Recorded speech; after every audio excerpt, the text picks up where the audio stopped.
The government of Alberta reacted to calls for new COVID-19 restrictions. There have been a number of calls for a vaccine passport, and the province announced paper to help facilitate such a system.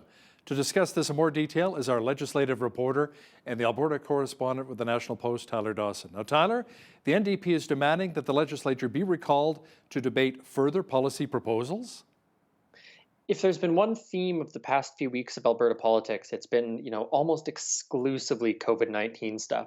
As you say, the New Democrats, because the legislature isn't sitting right now, they're saying parliamentarians, legislators need to come back and pass legislation about sick leave and things like that, and a ban on commercial evictions, I believe.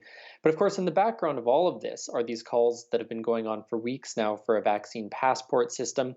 The government is preparing sort of paper documents that you can download to use as such a passport, which of course has been necessary to go to British Columbia and other provinces, or will soon be. So there's a whole bunch happening on the COVID front, and it's eating up, pretty much all of the bandwidth down at the legislature. Just COVID after COVID after COVID, and it's really been quite a wild couple of weeks on that front. You know, Tyler, I know a number of Albertans who are not happy about the COVID-19 passport. I mean, providing proof of vaccination to travel to other countries, that's one thing, but shopping locally, or maybe going to, like you said, going to BC, that's probably not going to go over very well with the Jason Kenney base. Well, and certainly there's been a lot of drama within the United Conservative caucus about some of these decisions. We've seen some MLAs over the past year and a half who've broken ranks on decisions that the premier has made.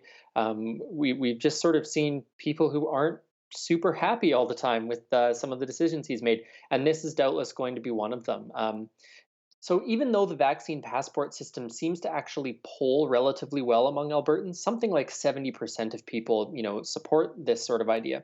Of course, 30% is a not inconsequential number of people in this province, and there is a good chance, I would say, that plenty of them are Jason Kenney voters, are UCP supporters. So it's going to be very interesting to see how Kenney sort of navigates that over the next few weeks to try and keep his base from getting too upset about these measures. Interesting how that ties in with, as well, how many people have been vaccinated versus haven't been vaccinated in Alberta. It's like 71% and 29 not, so that's pretty close to that 70-30 split.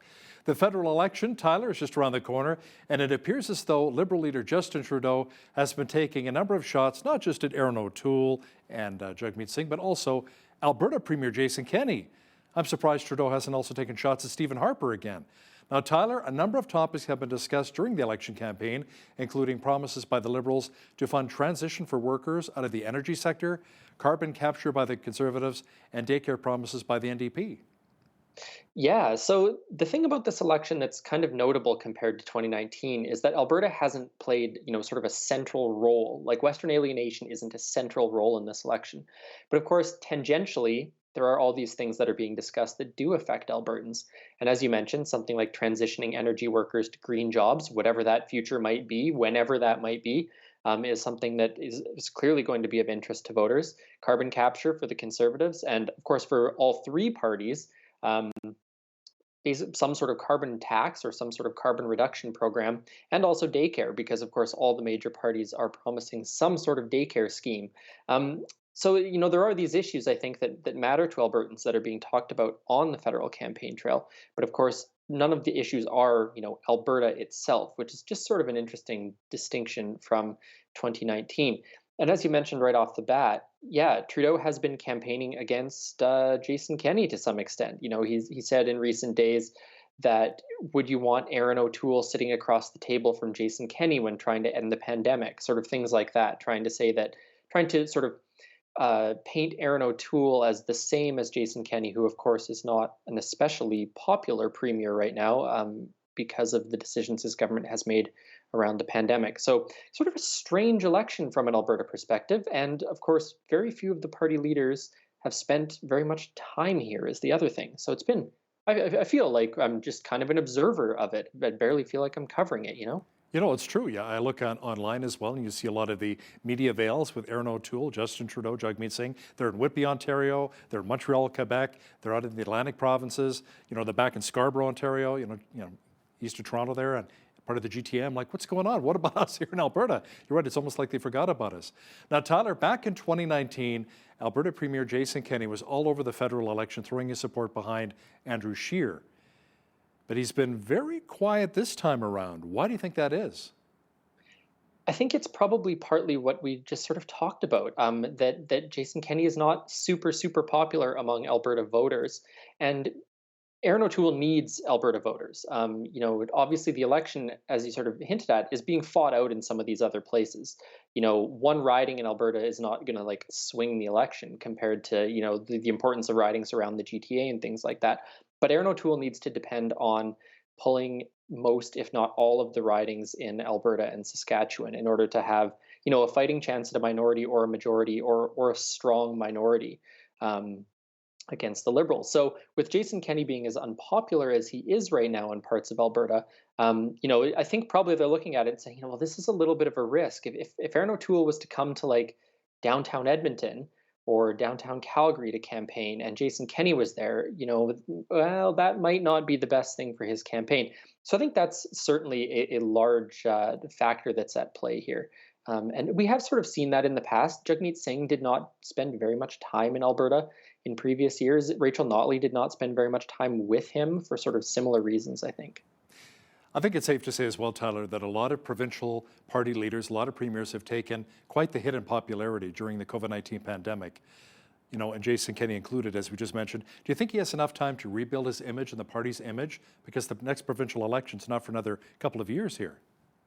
Yeah, and a couple of years is a lifetime in politics. I think quite literally anything could happen. I think he certainly has a very rocky road ahead of him. I think even he would probably tell you that there's considerable work to be done on the economic front, which of course the UCP made very challenging promises on the recovery of the economy after the 2016 crash, and also the pandemic.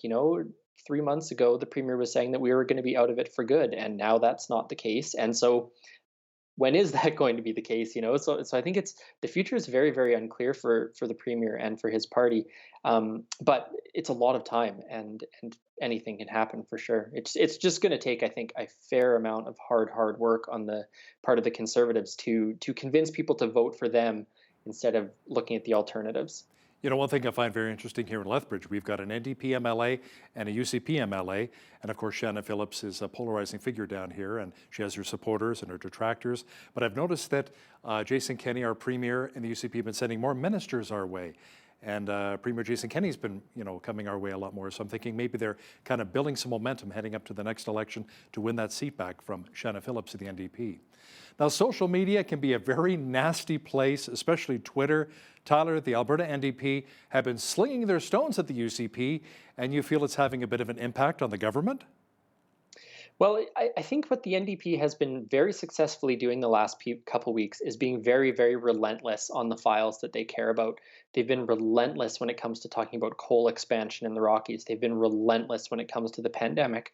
And of course, the legislature isn't sitting right now, so they have no outlet for any of this stuff, and all the reporters are paying attention to the federal election, so they can't just call press conferences here and there and have everyone expect to pay attention. So it has been quite a dramatic, let's say, couple weeks on social media where the NDP is really getting their shots and really making the issues that they care about something that you can't avoid on social media. So, whatever else one might say about it, they've had a very successful, let's say, month in opposition. That and just really driving the narrative around some of the COVID-19 measures and things like that. And it's sort of the classic thing you say about communications. If you don't tell your story, someone else will tell it for you. And the UCP very much found that out the hard way over the past few weeks. And whether you like the NDP or not, I think it's impossible to deny that they've had a very successful run the last few weeks, politically speaking. Tyler, there were a number of protests outside of healthcare facilities, including hospitals this week. They were condemned by many, including Premier Jason Kenney and Justice Minister Casey Medu. Even the Alberta Party chimed in. Now, there was talk that the government would invoke the Critical Infrastructure Defence Act. Can you explain what that is? Right. So this is that piece of legislation that was passed basically to stop protests and blockades of things like roadways, pipelines. It was basically, when the pipeline sort of debates and anger and frustration were at their highest when the UCP first came into power. They passed this law that would sort of give police more powers to sort of break up these demonstrations. Now, so there was some question going into these protests about whether or not they would apply, because hospitals, I don't believe, were sort of specifically spelled out as critical infrastructure in the act. But as it turns out, blocking a highway, it doesn't mean you need to be blocking Highway 2. You can also be blocking, the avenue that runs by the Royal Alex Hospital in downtown Edmonton.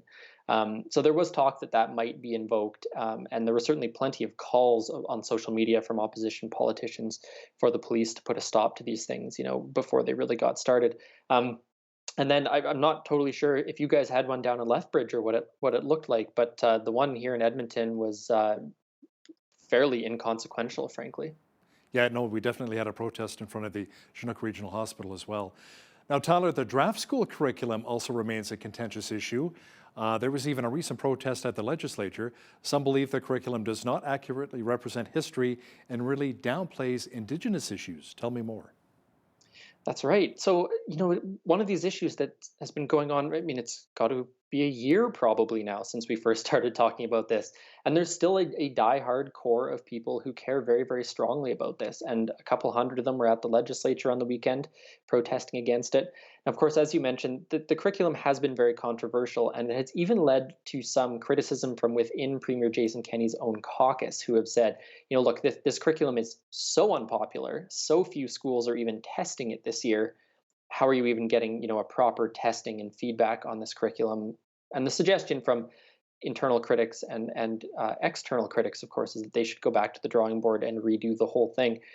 It's just sort of a background simmering issue that the UCP is dealing with, that has made them unpopular among some parent groups, teachers associations, things of that sort. But clearly still motivating people to come out to the Legislature and protest, which is no small thing, I would say. Now, we talk a lot about the UCP and the provincial NDP, but what about some of the other parties too, like the Alberta Party and the Liberals? What's the latest from those two parties? Are they making any inroads here in the province? Well, it's a good question. And, I don't think there has been polling recently that sort of looks at some of the support that these folks might have. They're really hamstrung, I think, by the fact that they don't have very significant representation, either in the Legislature or in terms of leaders. For example, we talked, I think, the last time about how the Alberta Party just got a new leader, the former mayor of Brooks, Alberta, I think. So I would imagine now that some of those things are happening, that there will be more attention paid to them.